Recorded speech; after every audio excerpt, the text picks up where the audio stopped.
يا نبي سلام عليك، يا رسول سلام عليك.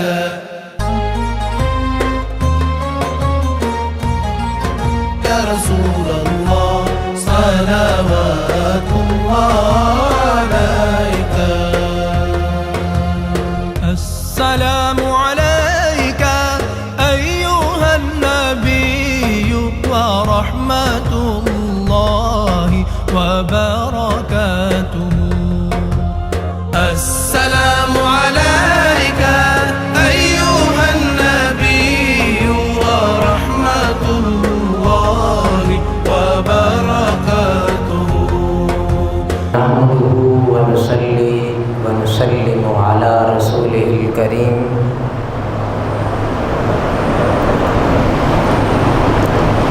أما بعد فأعوذ بالله من الشيطان الرجيم. بسم الله الرحمن الرحيم.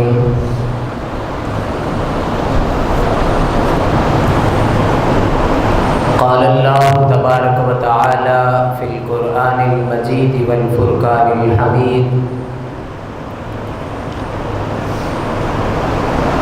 فالذين آمنوا به وعزروه ونصروه واتبعوا النور الذي أنزل معه أولئك هم المفلحون. وقال الله تبارك وتعالى في مقام آخر: قل إن كان آباؤكم وأبناؤكم وإخوانكم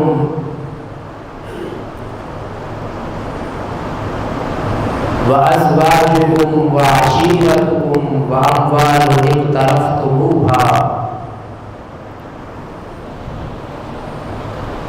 وتجارة تخشون كسادها ومساكن ترضونها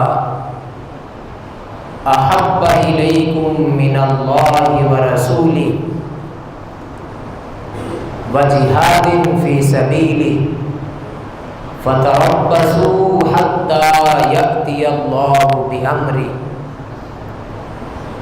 صدق الله العظيم. وقال الله تبارك وتعالى في شان حق حبيبه: إن الله وملائكته يصلون على النبي يا أيها الذين آمنوا صلوا عليه وسلموا تسلیما. بآواز بلند پڑھ لیجئے: الصلاۃ والسلام علیک یا سیدی یا رسول اللہ وعلی آلک واصحابک یا سیدی یا محبوب اللہ. معزز حاضرین کرام، اللہ رب العزت کا بے پایا فضل و کرم اور اس کا احسان ہے، اور تاجدار کائنات صلی اللہ علیہ وآلہ وسلم کے نالین کا تصدق ہے ہمیں ایمان جیسی عظیم دولت ملی، اور پھر اللہ رب العزت نے ہمیں اپنے حضور حاضری کا یہ شرف عطا فرمایا. دعا ہے کہ پروردگار عالم ہم سب کی اس حاضری کو اپنی پاک بارگاہ میں قبول و منظور فرمائے.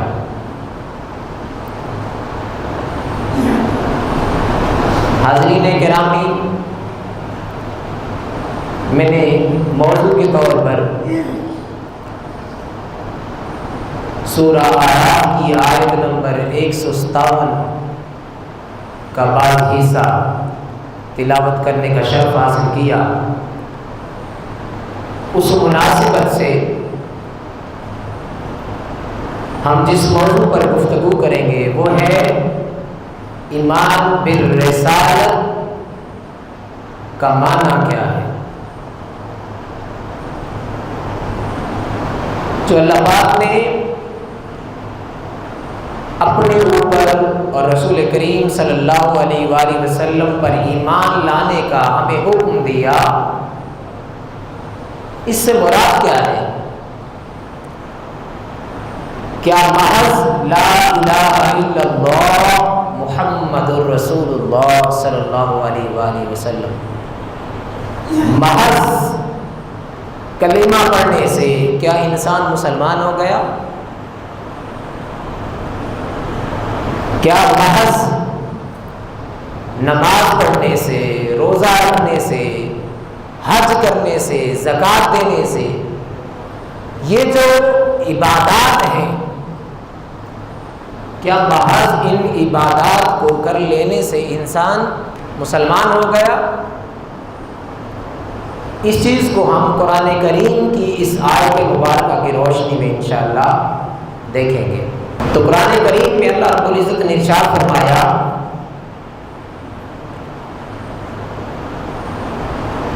فَالَّذِينَ آمَنُوا،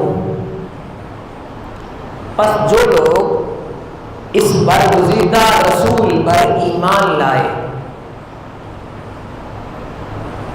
وَعَزَّرُوا، اور حد سے بڑھ کر اس کی تعظیم اور توقیر کی، وَنَصَرُوا،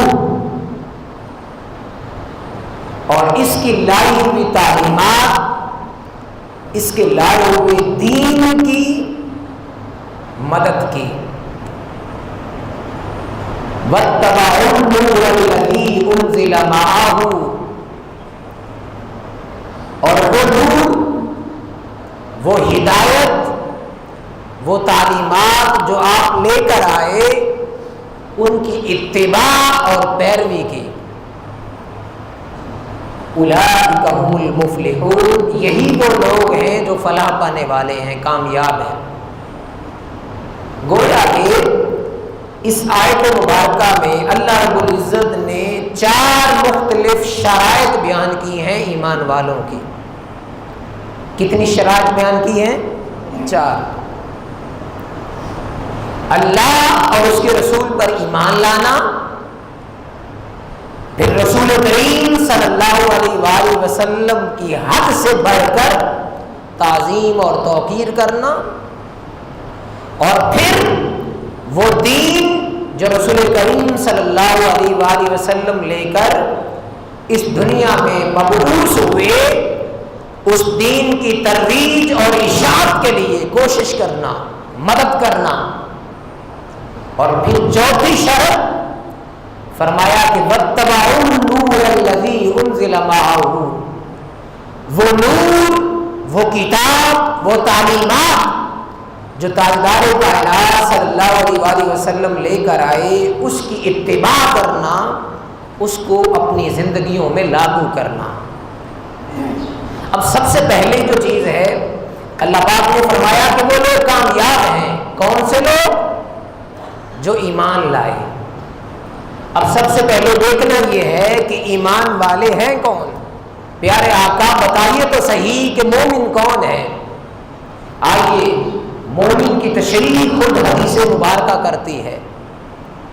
ایک روز تاجدار کائنات صلی اللہ علیہ وسلم حضرت عمر کو پکڑ لیتے ہیں اور عمر سے فرماتے ہیں، اے عمر، تم مجھ سے کتنی محبت کرتے ہو، تم مجھ سے کتنا پیار کرتے ہو، عمر بتاؤ تو صحیح۔ وہ فرمانے لگے، یا رسول اللہ، کائنات کی ہر شے سے بڑھ کر میں آپ سے پیار کرتا ہوں۔ یعنی آپ کے مقابلے میں دنیا کی کوئی شے مجھے محبوب اور عزیز نہیں ہے، میں کائنات کی ہر شے سے بڑھ کر آپ سے یا رسول اللہ محبت کرتا ہوں، پیار کرتا ہوں۔ اس پر رسول کریم صلی اللہ علیہ وسلم فرمانے لگے، اے عمر، کیا اپنی جان سے بھی بڑھ کر مجھ سے پیار کرتا ہے؟ اس پر عمر، وہ سچے لوگ تھے، ہم جیسے ہوتے تو شاید کہہ دیتے، ہاں یا رسول اللہ، ہم اپنی جان سے بھی بڑھ کر آپ سے پیار کرتے ہیں، مگر آپ نے یہ نہیں فرمایا۔ جو دل کی حقیقت تھی اسی کو رسول کریم صلی اللہ علیہ وسلم کے سامنے رکھا۔ فرمایا کہ آقا، دنیا کی ہر شے سے بڑھ کر آپ سے پیار کرتا ہوں، مگر اپنی جان سے بڑھ کر نہیں۔ اس پر تاجدار کائنات صلی اللہ علیہ وسلم نے فرمایا کہ عمر، کوئی شخص اس وقت تک مومن نہیں ہو سکتا جب تک کہ کائنات کی ہر شے سے بڑھ کر، یہاں تک کہ اپنی جان سے بھی بڑھ کر مجھ سے محبت نہ کرے. یعنی جب تک اپنی جان سے بھی بڑھ کر میں اسے عزیز اور محبوب نہیں ہو جاتا، اس وقت تک وہ شخص مومن نہیں ہے. تو گویا پتہ یہ چلا مومن کون ہوگا؟ وہ جو کائنات کی ہر شے سے بڑھ کر رسول کریم صلی اللہ علیہ وسلم سے محبت کرے، حضور سے پیار کرے. پھر اسی طرح حضرت انس رضی اللہ تعالیٰ عنہ سے حدیث روایت ہے، وہ فرماتے ہیں کہ تاجدار کائنات صلی اللہ علیہ وسلم نے ارشاد فرمایا، یہ حدیث مبارکہ امام احمد بن حنبل نے اپنی کتاب المسند میں روایت کیا، اور اسی طرح امام ابن حبان نے اپنی کتاب الصحیح میں بھی اس کو روایت کیا کہ تاجدار کائنات صلی اللہ علیہ وسلم نے ارشاد فرمایا، لا يؤمن احدكم حتى يكون الله ورسوله احب اليهما مما سواهما. فرمایا کہ انس، حضور تعلیمات فرما رہے ہیں، حضور نے ارشاد فرمایا، حضرت انس روایت کرتے ہیں، فرمایا کہ لوگوں، لا یؤمن احدکم، تم میں سے کوئی شخص اس وقت تک مومن نہیں ہو سکتا، کب تک؟ حتی یکون اللہ ورسولہ، جب تک احب الیہما مما سواہما، جب تک کہ کائنات کی ہر شے سے بڑھ کر اس کی محبت اللہ اور اس کے رسول کے لیے نہ ہو جائے. گویا وہ اپنے بچوں سے بھی محبت کرتا ہو، اپنے اعزہ رشتہ داروں سے بھی کرتا ہو، اپنے خاندان سے بھی محبت کرتا ہو، اپنے مال رزق تجارت سے بھی کرتا ہو، مگر اگر اس کی یہ ساری محبتیں اللہ اور اس کے رسول کے مقابلے میں اسے زیادہ محبوب اور عزیز ہیں تو وہ مومن نہیں. مگر اگر ایک طرف یہ ساری محبتیں ہیں اور دوسری طرف خدا اور اس کے رسول کی محبت ان ساری چیزوں سے بڑھ کر ہے تو حضور نبی اکرم صلی اللہ علیہ وسلم نے فرمایا کہ وہ شخص مومن ہے. وہ شخص کون ہے؟ مومن ہے. پھر اسی طرح ایک اور حدیث مبارکہ میں حضور نبی اکرم صلی اللہ علیہ وسلم نے ارشاد فرمایا کہ لا یؤمن احدکم حتی اکون احب الیہ من والدہ وولدہ والناس اجمعین. فرمایا کہ تم میں سے کوئی شخص اس وقت تک مومن نہیں جب تک اپنی اولاد، اپنے والدین، حتیٰ کہ ساری کائنات سے بڑھ کر مجھ سے محبت اور پیار نہیں کرتا. گویا پتہ یہ چلا کہ مومن وہی شخص ہوگا جو اللہ اور اس کے رسول سے کائنات ہر شے سے بڑھ کر محبت اور پیار کرتا ہو، کائنات کی ہر شے سے بڑھ کر حضور سے محبت اور پیار کرتا ہو. پھر اسی طرح حضرت انس رضی اللہ تعالیٰ عنہ سے ایک حدیث روایت ہے جو متفقن علیہ حدیث مبارکہ ہے، جس کو امام بخاری نے بھی روایت کیا اور امام مسلم نے بھی. حضرت انس رضی اللہ تعالیٰ عنہ فرماتے ہیں کہ ایک شخص، ایک اعرابی دیہاتی حضور کی بارگاہ میں حاضر ہوتا ہے اور آپ عرض کرتا ہے، یا رسول اللہ صلی اللہ علیہ وآلہ وسلم،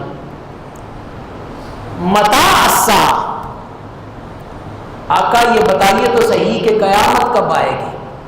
کیا سوال کیا کہ یا رسول اللہ بتائیں تو صحیح کہ قیامت کب آئے گی.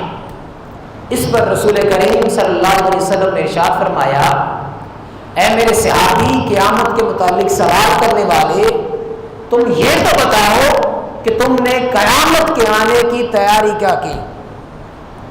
تمہاری تیاری کس حد تک ہے جو پوچھ رہے ہو کہ قیامت کب آئے گی. اس پر وہ صحابی عرض کرتے ہیں، یا رسول اللہ میری تیاری تو کچھ زیادہ نہیں، میرے پلے میں اعمال تو کچھ زیادہ نہیں ہے. اعمال کے لحاظ سے یا رسول اللہ میں اتنا طاقتور نہیں ہوں. میرے اعمال کمزور ہیں، مگر یا رسول اللہ میں اللہ اور اس کے رسول سے محبت کرتا ہوں۔ ایک کام ہے میرے پڑھنے میں، اعمال باقیوں میں میں کمزور ہوں، مگر یا رسول اللہ میرا ایک کام ہے جس میں بڑا میں طاقتور ہوں۔ پوچھا کیا؟ فرمایا کہ یا رسول اللہ میں اللہ اور اس کے رسول سے بہت زیادہ محبت کرتا ہوں۔ اس پر تاجدار کائنات صلی اللہ علیہ وسلم نے فرمایا اے میرے صحابی مجھ سے سوال کرنے والے، مبارک ہو تمہیں کہ تم کل قیامت کو جنت میں میرے ساتھ وہی ہوگے جہاں پر میرا مقام ہوگا۔ نعرہ تکبیر، نعرہ رسالت، نعرہ حیدری۔ تم قیامت کے دن جب اللہ پاک انبیاء اور باقی سب کو جنت عطا فرما دے گا، فرمایا چونکہ تو دنیا کے اندر میرے ساتھ محبت کرتا تھا، میرے ساتھ پیار رکھتا تھا، اس محبت اور پیار کا رب بدلہ کیا دے گا کہ جنت میں تمہیں بھی وہی مقام عطا کرے گا جو رب مجھے عطا کرے گا، یعنی تو میرے ساتھ ہوگا قیامت کو جنت میں۔ اس پر حضرت انس فرماتے ہیں جب ہم نے حضور کی زبان اقدس سے یہ فرمان سنا تو ہم بہت خوش ہوئے، اتنی خوشی ہوئی کہ اس سے پہلے اتنی خوشی نہیں ہوئی تھی۔ وہ کیا تھی؟ جب حضور نے یہ فرمایا کہ قیامت کے دن وہ شخص اسی کے ساتھ ہوگا، اس کا حشر اسی کے ساتھ ہوگا جس کے ساتھ وہ دنیا میں محبت کرتا ہوگا۔ حضرت انس فرماتے اللہ کی عزت کی قسم میں خدا سے بھی محبت کرتا ہوں، مصطفیٰ سے بھی محبت کرتا ہوں، اور ابوبکر اور عمر سے بھی پیار کرتا ہوں، اور میری خواہش ہے کہ قیامت کے دن میرا حشر بھی انہی ہستیوں کے ساتھ ہو، میرا حشر بھی قیامت کے دن انہی ہستیوں کے ساتھ۔ اسی طرح ایک اور حدیث مبارکہ حدیث کو امام طبرانی نے اپنی کتاب موجم الاوسط میں بیان کیا۔ یہ حدیث ام المؤمنین حضرت عائشہ صدیقہ رضی اللہ تعالی عنہا سے روایت ہے۔ وہ فرماتی ہیں کہ ایک روز ایک اعرابی حضور کا ایک صحابی حضور کی بارگاہ میں حاضر ہوتا ہے اور آ کر عرض کرتا ہے یا رسول اللہ ہم آپ کی زیارت کرتے ہیں،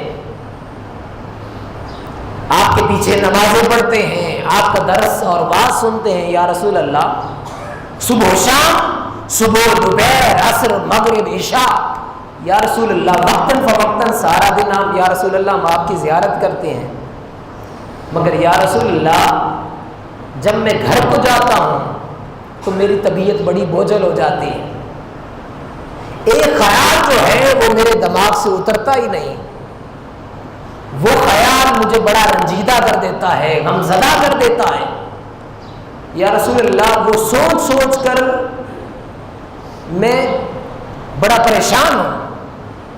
اس پر آقا فرماتے ہیں میرے صحابی بتاؤ تو صحیح وہ کیا سوچ ہے، وہ کیا غم ہے جس کو تو سوچ سوچ کے ہر وقت غمزدہ رہتا ہے اور تیری طبیعت بے چین رہتی ہے۔ اس پر وہ صحابی عرض کرتے ہیں یا رسول اللہ اب تو جب ہمارا من کرتا ہے آپ کی زیارت کر لیتے ہیں، بھوک بھی لگتی ہے تو آپ کی زیارت کرتے ہیں، بھوک مٹ جاتی ہے، یا رسول اللہ جو دنیا کی پریشانی ہوتی ہے آپ کو دیکھ لیتے ہیں، آپ کا واعظ آپ کی باتیں سنتے ہیں، آپ کی زلف عنبری کی زیارت کرتے ہیں، یا رسول اللہ آپ کے مکھڑے کو تکتے ہیں تو ہماری پریشانیاں دور ہو جاتی ہیں، مگر یا رسول اللہ یہ تو حق ہے کہ کل نفس ذائقۃ الموت، ہر ذی ہوشے میں موت کا ذائقہ چکھنا ہے۔ اب یہ سوچ مجھے کھائے جا رہی ہے کہ یا رسول اللہ جب آپ کا وصال ہو جائے گا اب ظاہری طور پر ہماری نظروں سے اوجھل ہو جائیں گے اور کل کلا اللہ رب العزت آپ کو جنت میں اعلیٰ مقام عطا فرمائے گا۔ یا رسول اللہ ہم اگر جنت میں چلے بھی گئے ہمارا مقام تو نچلا ہوگا، ہمارا درجہ نچلا ہوگا، آپ تو انبیاء کے ساتھ اعلیٰ مقاموں پہ رہ رہے ہوں گے۔ یا رسول اللہ یہ سوچ مجھے غمزدہ کر رہی ہے کہ یا رسول اللہ یہاں تو ہر وقت آپ کا دیدار کرتے ہیں وہاں آپ کے دیدار سے محروم نہ ہو جائیں۔ یا رسول اللہ یہ سوچ مجھے غمزدہ کر رہی ہے۔ حضور نبی اکرم صلی اللہ علیہ وسلم نے جب یہ سنا کچھ لمحے کے لیے حضور خاموش ہو گئے۔ حضور نے صحابی کی بات سنی، خاموش ہو گئے۔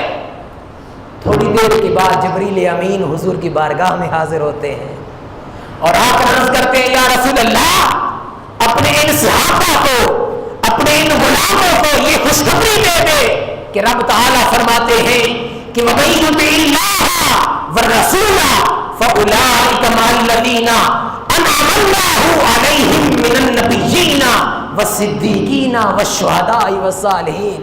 آقا اپنے ان غلاموں کو خوشخبری دے دو کہ جو اللہ اور اس کے رسول کی اطاعت کرتے ہیں ان کا حشر بھی قیامت کے دن انہی کے ساتھ ہوگا۔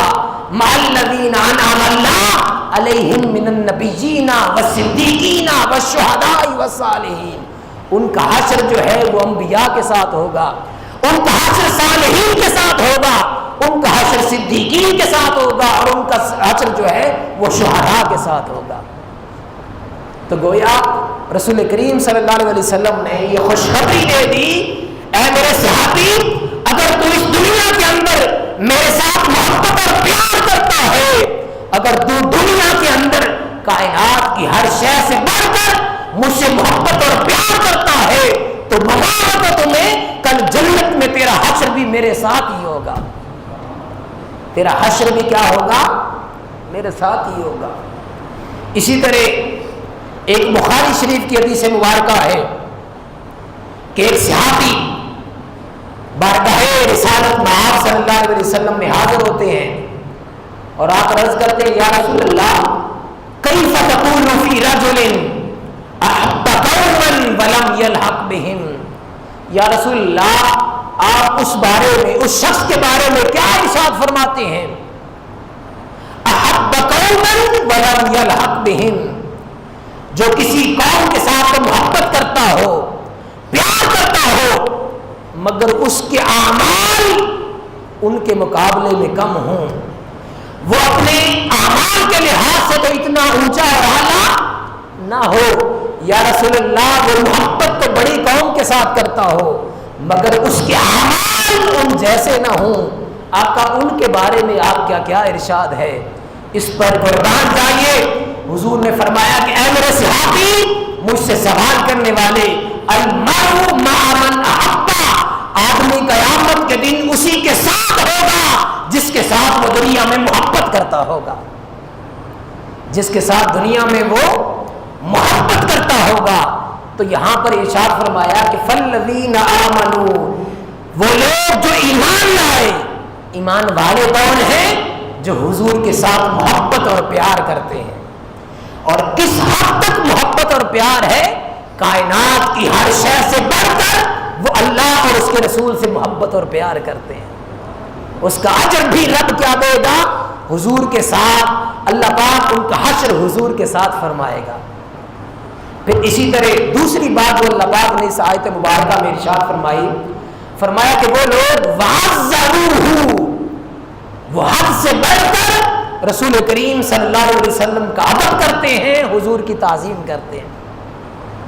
یعنی ایک ادب یہ ہے کہ ہم جو اپنے اساتذہ کا کرتے ہیں، ایک ادب یہ ہے جو ہم اپنے والدین کا کرتے ہیں، ایک ادب یہ ہے کہ جو ہم اپنے بڑوں کا کرتے ہیں، بزرگوں کا کرتے ہیں، مگر یہاں پر اللہ رب العزت نے یہ نہیں فرمایا کہ وہ لوگ ایمان والے وَعَزَمُوهُ، جو محبوب کی عظمت کرتے ہیں، حضور کی تعظیم کرتے ہیں۔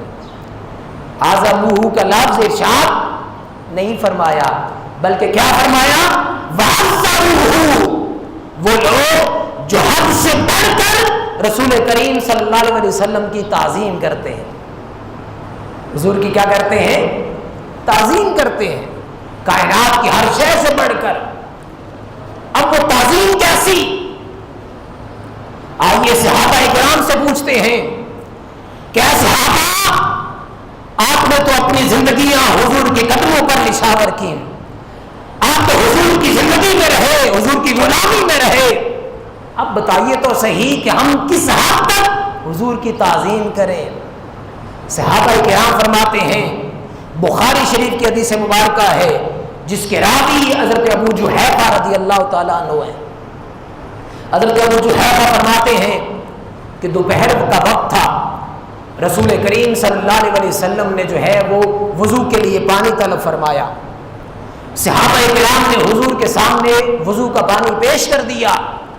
حضور نبی اکرم صلی اللہ علیہ وسلم نے اس سے وضو فرمایا، اور وضو فرمانے کے بعد جو پانی وضو میں سے بچ گیا وہ صحابہ کرام کو دے دیا۔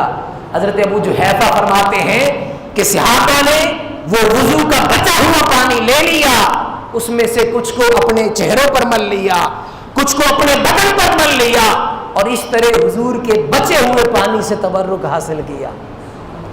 حضور کے بچے ہوئے پانی سے تبرک حاصل کیا۔ پھر یہی نہیں، آگے چلیے، دوسری حدیث مبارکہ وہی بخاری شریف کی ہے جس کے راوی حضرت ابو موسیٰ اشعری رضی اللہ تعالیٰ عنہ ہیں۔ وہ فرماتے ہیں کہ میں حضور کی بارگاہ میں حاضر ہوا، اور حضور کی بارگاہ میں حاضر ہو کر ایک عجیب منظر دیکھتا ہوں۔ وہ منظر کیا تھا؟ حضور نے وضو کے لیے پانی طلب فرمایا، اور پھر اس وضو کے پانی میں سے ہاتھ اسی کے اندر دھوئے، الگ سے نہیں۔ ایک تو یہ ہے کہ آپ پانی لیتے ہیں اور الگ سے اپنے ہاتھ دھو لیتے ہیں، کولی کرتے ہیں، پانی باہر پھینک دیتے ہیں، مگر ایسا نہیں کیا۔ حضور نے ہاتھ دھوئے، اسی جو برتن تھا پانی والا اس کے اندر ہاتھ دھوئے، پھر حضور نے کولی کی، کولی کا پانی بھی اسی برتن کے اندر ڈالا۔ فرماتے ہیں کہ ہم نے وہ وضو کا حضور کا استعمال ہوا پانی ہم نے لیا، ہم نے اسے پیا بھی اور اپنے چہروں اور بدن کے اوپر بھی مل لیا۔ حاضرین محترم، یہ ادب تھا صحابہ کا، یہ تعظیم تھی صحابہ کی کہ حضور کا استعمال شدہ پانی اس کا ایک قطرہ بھی زمین پر نہیں گرنے دیتے، بلکہ اس کو اپنے ہاتھوں پر لے لیتے، اس کو اپنے چہروں پر مل لیتے، اپنے بدن کے اوپر مل لیتے۔ پھر اسی طرح ایک اور حدیث مبارکہ ہے جو مسلم شریف کی حدیث مبارکہ ہے کہ تاجدار کائنات صلی اللہ علیہ وسلم کی بارگاہ میں حضور نے حجامت کرنے والے کو بلایا۔ اب حجامت کرنے والا حضور کی بارگاہ میں حاضر ہو جاتا ہے۔ اب ادھر حجامت کرنے والا، حضور کے سر کے بال اتارنے والا حاضر ہوتا ہے، ادھر صحابہ کرام حضور کے ارد گرد چکر لگانا شروع کر دیتے ہیں۔ ایسے ہی ہے جیسے طواف کرتے ہیں حاجی اور خانہ کعبہ کے ارد گرد چکر لگانا شروع کر دیتے ہیں، وہ صحابی فرماتے ہیں جب حجامت کرنے والا حضور کے پاس آتا ہے، صحابہ کرام حضور کے ارد گرد دائرے میں چکر لگانا شروع کر دیتے ہیں، اور جب وہ کوئی ایک بال کاٹتا ہے، صحابیوں میں سے ہر کسی کی کوشش ہوتی ہے کہ وہ بال زمین پر نہ گرے بلکہ وہ ہمارے ہاتھوں میں گرے، اور اسے تبرک کے طور پر ہم اپنے پاس محفوظ کر لیں۔ حاضرین محترم، یہ صحابہ کا ادب تھا، یہ صحابہ کی تعظیم تھی۔ پھر اسی طرح قرآن کریم میں اللہ رب العزت نے ارشاد فرمایا کہ اے ایمان والو لا تجعلوا دعاء الرسول بینکم کدعاء بعضکم بعضا، اے ایمان والو جس طرح تم ایک دوسرے کو مخاطب کرتے ہو، بلاتے ہو، اس طرح حضور کو مت بلاؤ، حضور کو اس طرح مت بلاؤ جس طرح تم ایک دوسرے کو آوازیں دیتے ہو کہ اے محمد، اے احمد، اے عامر، اے امجد، اس طرح حضور کو مت بلانا۔ ارے وہ رب جس نے پورے قرآن میں کسی بھی جگہ پر اپنے محبوب کو اس طرح مخاطب نہیں کیا۔ داؤد کی بات آئی تو کہا یا داؤد، یوسف علیہ السلام کا تذکرہ آتا ہے تو فرماتا ہے یا یوسف، ابراہیم کا تذکرہ کیا تو کہا یا ابراہیم، اسماعیل کی بات ہوئی تو کہا یا اسماعیل، ایوب کی بات کی تو کہا یا ایوب۔ کسی بھی جگہ پر رب نے انبیاء کا نام لیا مگر ان کے نام لے کر، مگر قربان جائیے 30